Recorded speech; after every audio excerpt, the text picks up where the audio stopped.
ہے حسنین کی ماں، ہے حسنین کی ماں، ہے حسنین کی ماں، ہے حسنین کی ماں، دختر مصطفیٰ، دختر مصطفیٰ، لاڈلی فاطمہ، گلشن مجتبیٰ کی کلی فاطمہ، دختر مصطفیٰ۔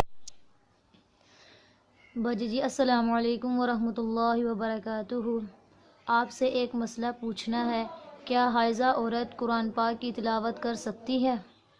وعلیکم السلام ورحمۃ اللہ وبرکاتہ۔ دیکھیے، قرآن پاک اللہ رب العزت کی عظیم الشان کتاب ہے، اور اس کتاب کے بہت زیادہ آداب ہیں۔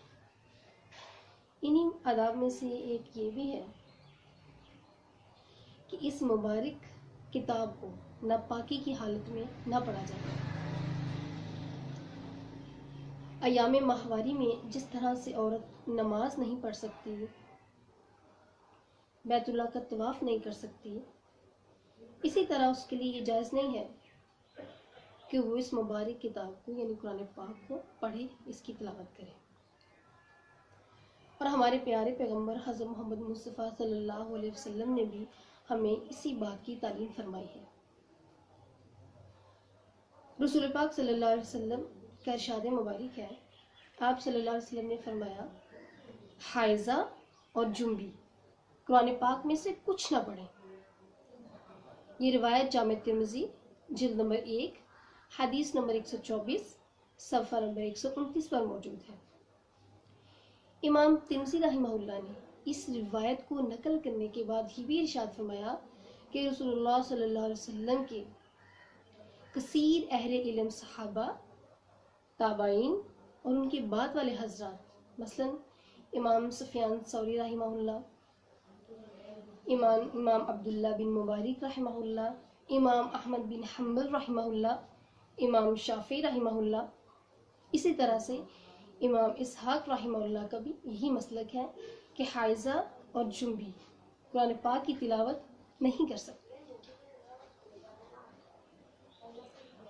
لیکن باجی جی میں نے سنا ہے کہ بعض لوگ اس حدیث کو نہیں مانتے، وہ کہتے ہیں کہ یہ حدیث ضعیف ہے۔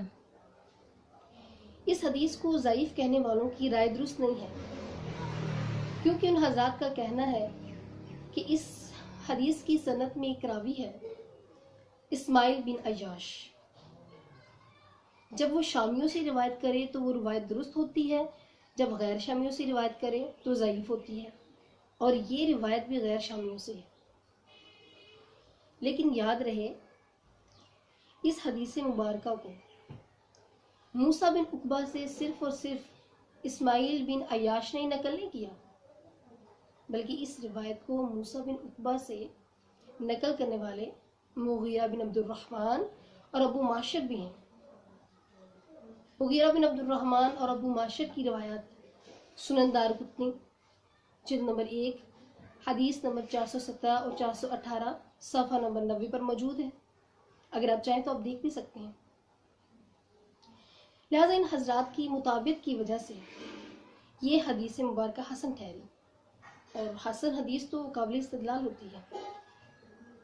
اس کے علاوہ اس روایت کو تلقی بالقبول بھی حاصل ہے، تو جس روایت کو تلقی بالقبول حاصل ہو وہ صحت کا درجہ پا لیتی ہے۔